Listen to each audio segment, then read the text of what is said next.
Hello everyone, welcome to Houseplant Tips and Tricks. My name is Nick and today I'm going to give you 5 tips on how to avoid root rot. This series is sponsored by repotme.com. Get all of your indoor gardening supplies delivered to your door from one place.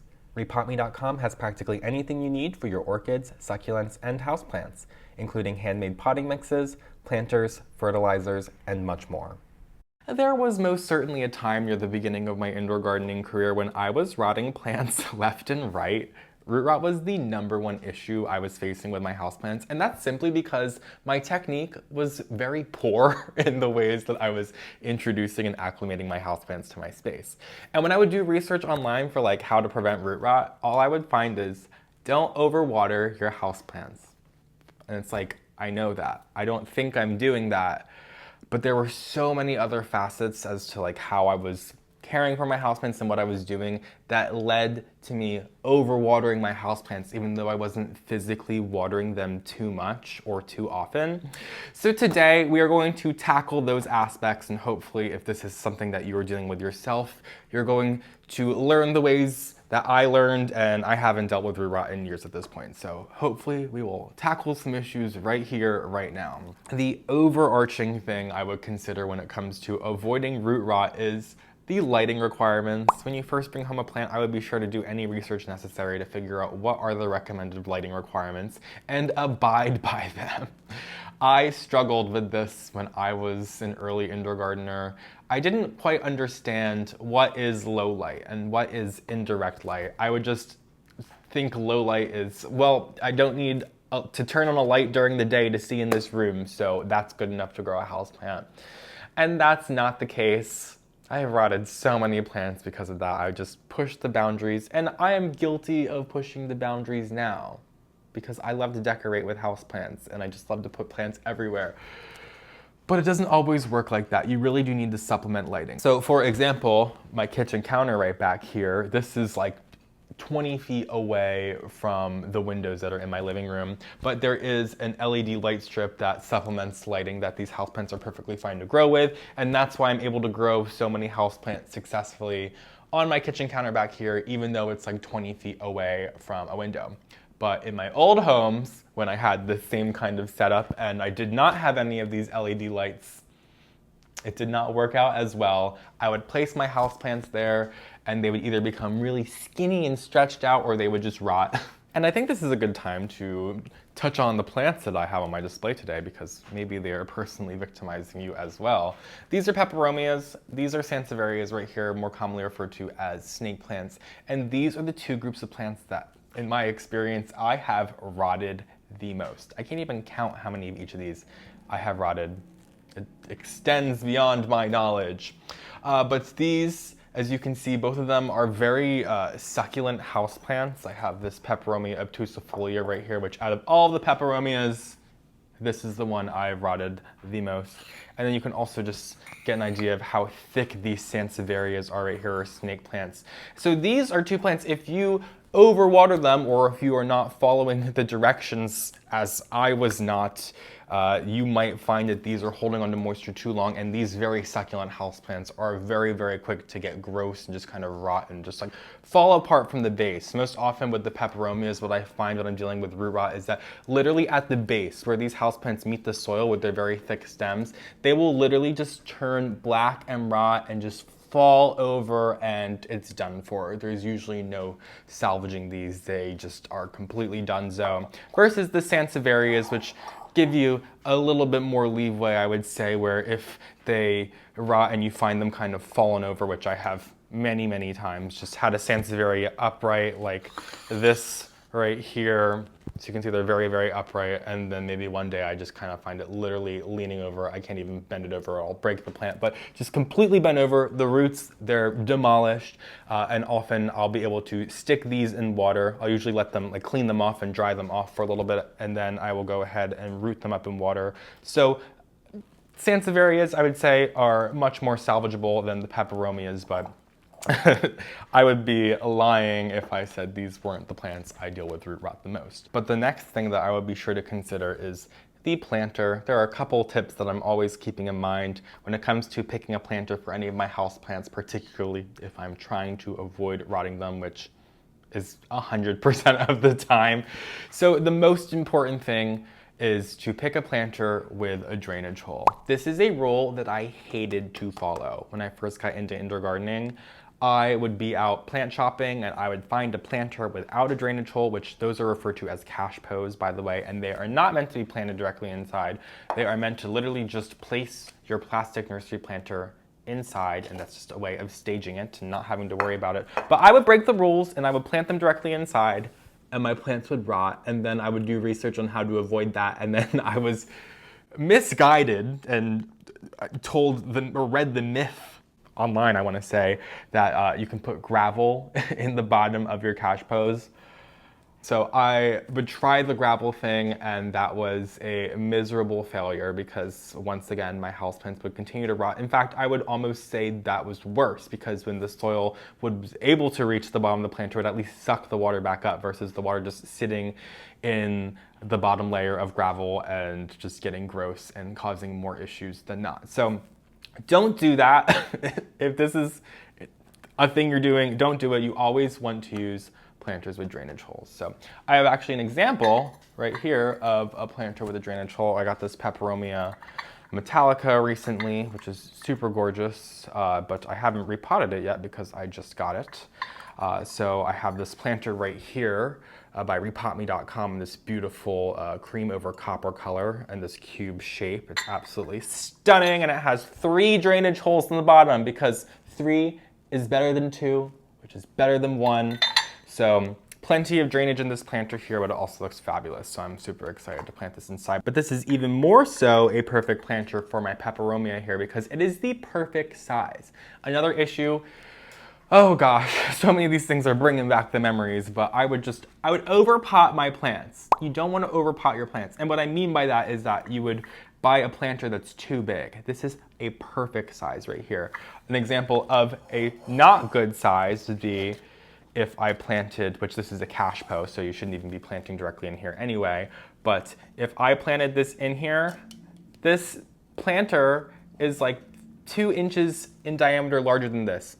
I would say ½ an inch is great. 1 inch is fine. If you're working with a really, really large plant, like if you have one of those like 10-gallon size pots, 2 inches is fine. Probably 3 inches is fine.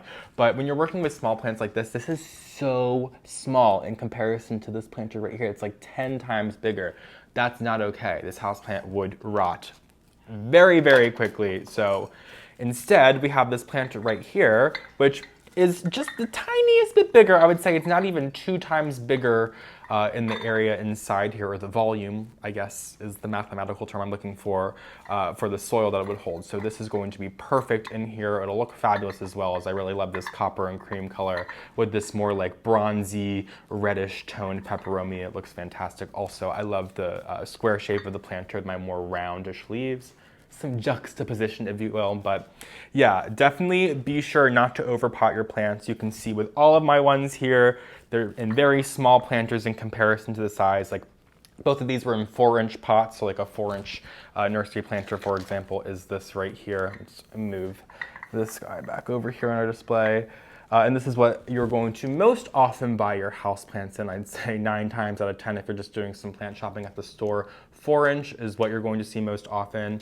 And sticking them in like 4-inch terracotta pots like I have right here, or a 4-inch ceramic pot like I have with this Sansevieria firmwood is definitely the way to go. They're still going to be able to grow in there for a couple of years before you're going to have to uppot them. That amount of time might differ, of course, depending on what kind of houseplants you're working with. But here's another example. I have this Peperomia angulata, which we actually repotted inside this planter by repotme.com, this elliptical planter in white, a couple of episodes ago of houseplant tips and tricks, which is growing swimmingly inside this planter. And I think one of the main reasons why it's growing so well is because I planted it. It was in the same exact size planter as our Peperomia Metallica here.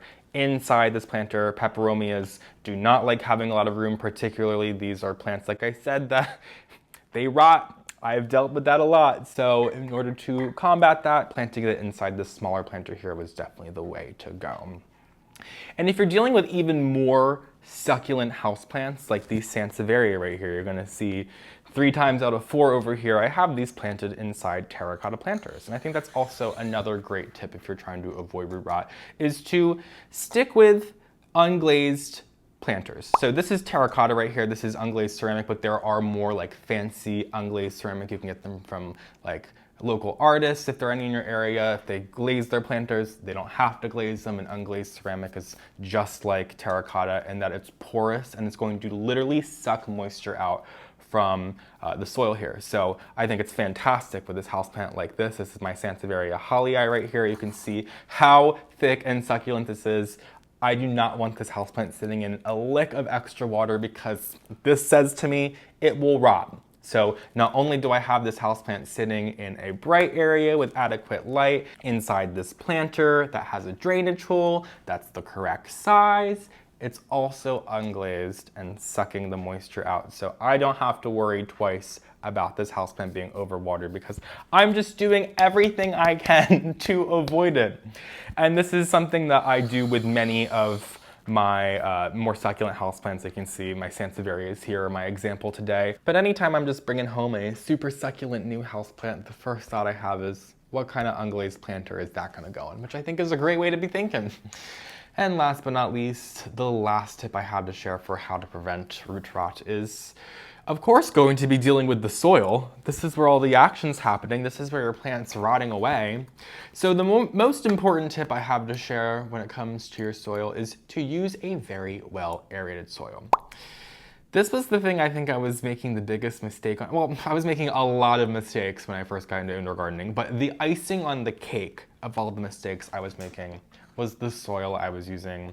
I was just buying like a big box brand of soil from the big box store, and I did nothing to it. I would just pour it in here with my plant. Well, I would pour it in my cash pail with no drainage hole with my plant and just basically drown those poor plants with just super thick, loamy soil. But I've learned how important well-aerated soil is. Now, I do use, the main 2 soils I use in my home are, of course, from repotme.com. If I'm working with my houseplants, I use my Houseplant Classic mix. If I'm working with my succulents and cacti, I use my Cactus and Succulent mix. They also sell a lot of more specialized mix, like I use their Pothos mix with all my pothos in my home. And these have a good amount of additives. My issue with like the big box store potting mixes is they say they have things like perlite added, which this is perlite right here, which this is your best friend. Sorry, I'm just putting a bunch of bags on the counter right now, but this is all about the soil. Perlite is your best friend. This is like puffed volcanic stone, and you can see it in this bag here. It's all over, it's plenty dispersed out. Same here, there's so much perlite in here. And that's why I'm so okay with using these mixes straight from the bag. I would never in a million years consider using any of those big box store brands straight from the bag. These are made from coconut coir instead of peat moss, which also I think is much better, and it has a much healthier water retention in comparison to peat moss, at least in my experience in my home. So I've been swearing by it, but having a well-aerated mix, like I was saying, is the most important thing. Making sure you have a good amount of perlite in your mixture. You can even use orchid bark in your mixture. I'm especially doing that if I'm working with more epiphytic houseplants, which the peperomias would absolutely love some orchid bark in addition, as well as something else that I've been using a lot more recently is pumice. So this is very similar to perlite, but it's just more rocky, which some plants like Sansevierias and peperomias do prefer in their natural habitat, a more rocky soil mixture, or that's what they're growing in their natural habitat. So I will introduce some pumice into the soil as well to just give it some more, not necessarily weight, but give it some more rockiness and really give those roots like what they're fixing for in their natural habitat. So plenty of additives to choose from. I think perlite's going to be the most accessible and most inexpensive additive, which all of the products that I'm talking about from repotme.com today will be linked in my description below. And if you click on any of the links and make any purchases, I do get a commission. And you can use code NICK to save 10% on any potting mixes, just to give you a little extra savings for watching today's video. But you can just see firsthand with all of my Sansevierias here, just how much perlite I am using in my mixes here. I'm definitely adding an extra spoonful or two into my more succulent ones. This holly eye right here, like I've been just trying to drive home, super succulent houseplant. I could imagine this thing rotting from just one extra watering, so in order to combat that, got in the terracotta planter with the drainage hole, with the perlite, hefty amount of perlite in the potting mix. So there are plenty of steps that you can take, and I was not taking any of these steps in my early indoor gardening career. And like I said, I was rotting plants left and right, but now that I've been sticking with these, making sure I'm not overpotting the plants, making sure that I'm giving them enough sunlight, that's like the most important thing, is the sunlight. You can't push those boundaries. It takes time too for your houseplants to acclimate. You might be able to bring home your peperomia and put it in a windowsill for a year, and then maybe move it over to like 6 feet away from that window to a kitchen counter, and then maybe it'll grow perfectly fine. But you might often find if you just throw it right on that kitchen counter that's a little bit darker after it's been growing to its fullest potential in the greenhouse or the nursery, things might go downhill. So it's always best to start with more light than not, but you will definitely have less root rot issues going forward if you introduce your houseplants to more of the light that they were receiving as they were growing up in the nursery or the greenhouse. So I think that's it for today's video, all of my tips for avoiding root rot. Hopefully you follow these tips, because like I said, it took me a while to figure these out, but now that I figured them all out, root rot has been a thing of the past. I don't even know her anymore. So we've been doing very, very well, and I hope the same for you. Thank you to Ropami.com for sponsoring today's video. Just once again letting you know that I will have everything I used in today's video linked below if you are curious. So thank you for watching. If you don't already, you can follow me on Instagram and TikTok at phillyfoliage. You can subscribe to my Patreon for even more houseplant content. Of course, subscribe to my channel, and I will see you guys in my next video. Have a great day.